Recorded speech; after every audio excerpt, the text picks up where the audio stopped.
Bismillahirrahmanirrahim. Assalamualaikum warahmatullahi wabarakatuh.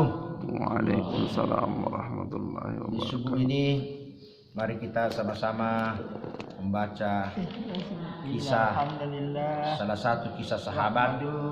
Mudah-mudahan bisa menjadi pembelajaran dalam mendapati lasi kehidupan kita baik masa lalu dan masa akan datang sebagai seorang yang belajar untuk memaknai hakikat kehidupan. Subhanallah walhamdulillah wa la ilaha illallah wallahu akbar. Allahumma salli ala sayyidina Muhammad wa ala ali sayyidina Muhammad. Kisah perasaan takutnya Sayyidina Abu Bakar radhiyallahu anhu kepada Allah Subhanahu wa taala. Sesuai kesepakatan ahli sunnah, Sayyidina Abu Bakar radhiyallahu anhu adalah orang yang paling utama di antara seluruh manusia di dunia ini selain para nabi alaihi salam. Dia dipastikan termasuk ahli syurga. Baginda Rasulullah sallallahu alaihi wasallam sendiri memberi kabar gembira bahwa ia adalah ahli surga. Bahkan dikatakan akan menjadi pimpinan kaum tua yang akan masuk surga. Semua pintu surga akan memanggil namanya dan menyampaikan kabar gembira kepadanya. Baginda Nabi sallallahu alaihi wasallam bersabda, orang yang paling dahulu masuk surga di kalangan umatku adalah Abu Bakar. Meskipun demikian, Sayyidina Abu Bakar radhiyallahu anhu berkata, alangkah bahagianya seumpama aku menjadi sebatang pohon yang akhirnya diteban. Ia juga berkata, alangkah bahagianya seumpama aku menjadi rumput yang dimakan hewan. Kadangkala ia berkata, alangkah bahagianya seumpama aku menjadi sehelai bulu di badan seorang mukmin. Suatu ketika ia pernah berada di dalam sebuah kebun dan melihat seekor burung yang sedang berkicau sambil menarik napas berat.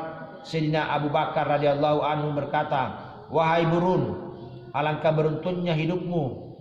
Kamu makan, minum dan berterbangan di antara pepohonan, tetapi di akhirat tidak ada hisab bagimu. Alangkah bahagianya seumpama Abu Bakar menjadi sepertimu. Dari kitab Tarikhul Khulafa. Sayyidina Rabi'ah Aslami radhiyallahu anhu bercerita, suatu ketika pernah terjadi kesalahpahaman antara aku dan Sayyidina Abu Bakar radhiyallahu anhu. Ia berbicara kasar kepadaku sehingga aku tersinggung. Ketika ia menyadari kesalahannya, ia berkata kepadaku, ucapkanlah kata-kata kasar kepadaku sebagai balasan. Namun aku menolaknya. Ia berkata, kamu harus mengucapkannya. Jika tidak, akan kuadukan kepada baginda Rasulullah sallallahu alaihi wasallam. Aku tetap tidak menjawab apapun. Lalu ia bangun dan pergi meninggalkanku. Ketika itu beberapa orang dari kabilahku Banu Aslam yang menyaksikan kejadian tersebut berkata, orang ini aneh sekali. Ia sendiri yang bersalah dan ia sendiri yang mengadukannya kepada baginda Rasulullah sallallahu alaihi wasallam. Aku berkata, tahukah kamu siapa dia? Dialah Abu Bakar radhiyallahu anhu. Jika ia marah kepadaku, tentu baginda Rasulullah sallallahu alaihi wasallam kekasih Allah Subhanahu wa taala akan marah kepadaku. Dan jika beliau marah, maka Allah Subhanahu wa taala pun akan marah. Jika demikian, maka Rabi'ah pasti akan binasa. Kemudian aku pergi menemui baginda Nabi sallallahu alaihi wasallam dan menceritakan kejadian tersebut. Beliau bersabda, sikapmu benar. Memang sebaiknya kamu tidak membalasnya, tetapi katakanlah, semoga Allah Subhanahu wa taala memaafkanmu, wahai Abu Bakar. Faidah. Inilah contoh perasaan takut kepada Allah Subhanahu wa taala hanya karena sepotong kalimat yang sepele. Sayyidina Abu Bakar radhiyallahu anhu demikian takut balasannya di akhirat.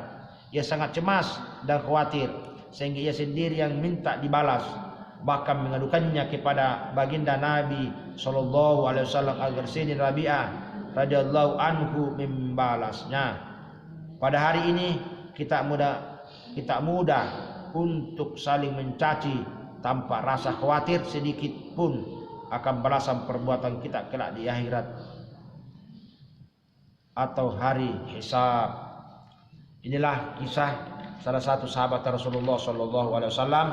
Mudah-mudahan bisa kita menangkap substansi dari karakteristik yang dimiliki sosok seperti Abu Bakar sehingga kita bisa mengamalkan atau minimal mengikuti sebagian kecil jejak perjuangan sahabat Rasulullah sallallahu alaihi wasallam sekaligus khalifatul ula Sayyidina Abu Bakar radhiyallahu anhu. Kita tutup majelis kita dengan sama-sama membaca kifaratul majelis. Subhanallah wa bihamdi, subhanakallahumma wa bihamdika, asyhadu an la ilaha illa anta, astaghfiruka wa atubu ilaik. Wa sallallahu ala sayyidina wa habibina wa khalilina wa syafi'ina Muhammadin sallallahu alaihi wasallam. Walhamdulillahi rabbil alamin. Salam dari tarekat Dakka.